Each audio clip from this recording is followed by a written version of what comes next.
Hi guys, welcome back to As We Speak. Today we're going to discuss a topic that is both extremely exciting and seriously stressful for us parents. University, that first grand farewell that marks the beginning of the adult lives of our children. And God, do we hope to get it right. But as we're moving towards the 21st century we can barely get our heads around, we wonder, will our children cope alongside all the robots and the artificial intelligence that's supposed to be a part of this new future?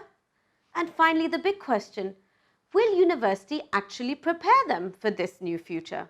So, to discuss with me the value of university in the 21st century, I have here with me the highly experienced educational consultant, Fiona McKenzie, the Middle Eastern Director of the leading UK educational consultancy, Gabbitas.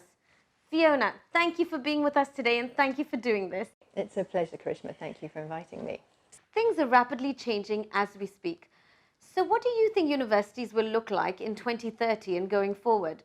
Will they even exist as they do today? I think we have to think about primarily what is the purpose of university. Exactly. I think purpose of university has always been to drive forward the boundaries of knowledge.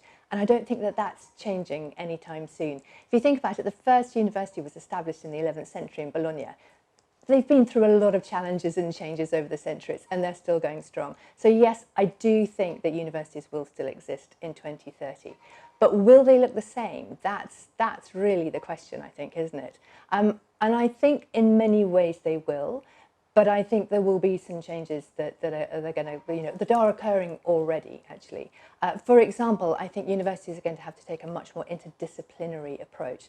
I don't think it'll be enough just to study medicine anymore. I think you're going to have to study medicine in conjunction with maybe some of the more creative sciences, because actually it's about creative problem solving these days. So I think it'll be much more interdisciplinary, and we're seeing that already with universities such as UCL in London, offering a blend of a BA, BSc degree, which is allowing students to be able to kind of pick disciplines from both the sciences and the arts. It is going to be a key kind of thing. I think the other thing is that we're going to know much more about the brain and how we learn as we go forward. That information is coming through thick and fast at the moment.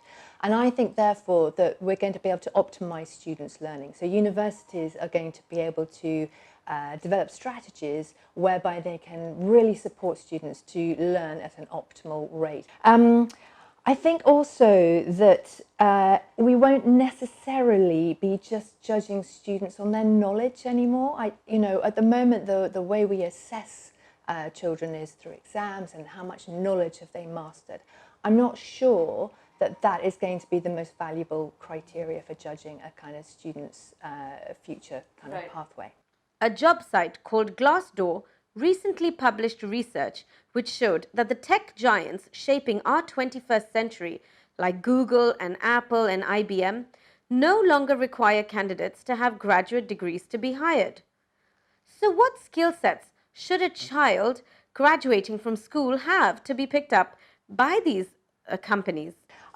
It's interesting, isn't it? And actually there's been a recent survey of top CEOs asking, what are the key skill sets that you are looking for in your employees? And there are 10. Mostly they begin with C, which is quite helpful. So complex problem solving skills is one. Critical thinking, so having the ability to analyse and evaluate an issue and then make a decision based on that. Creativity, really, really important for employees. Collaboration, the ability to work together as a team. The ability to decision make. Managing people. So again, that sort of spins out in a sense from that collaboration, being able to work with people, but also being able to manage people. Emotional intelligence, really high on their list. So it's not just about the academic intelligence, it's about how you read a situation, how you react to people. So that emotional intelligence, I think, is a really key piece going forwards. Service orientation is something that they raise as well. And that's an ability to work out what people want and how to go about meeting those needs. Negotiation, that's another one. And I don't think that's something that's perhaps particularly well taught in any educational framework, actually. It's not something that perhaps comes up. And cognitive flexibility. And just to sort of go back to our question about universities, I think that is what you do gain from a university experience, is that cognitive flexibility. So yes, whilst big companies like the names you've mentioned, who are giants of the 21st century landscape, aren't always recruiting graduates, they are still looking for a lot of those key skill sets which are associated with a graduate education.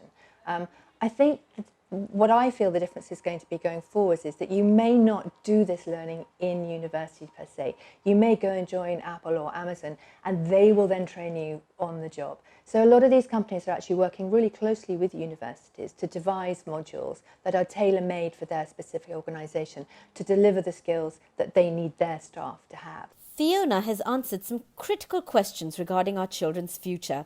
It's clear that while university will prevail, it will be a very different experience for our kids. But there's still so much more we need to know, so stay tuned as we carry forward this conversation with Fiona and discuss buzzwords like entrepreneurship, collaboration, competition in a 21st century university landscape. I hope you enjoyed watching this show. I hope the episode was interesting. I hope you comment. I hope you like it. I hope you subscribe. If there's anything more you want me to talk about, any future topics that you want mentioned, please don't hesitate to comment again. And thank you for watching, and see you next week. Bye!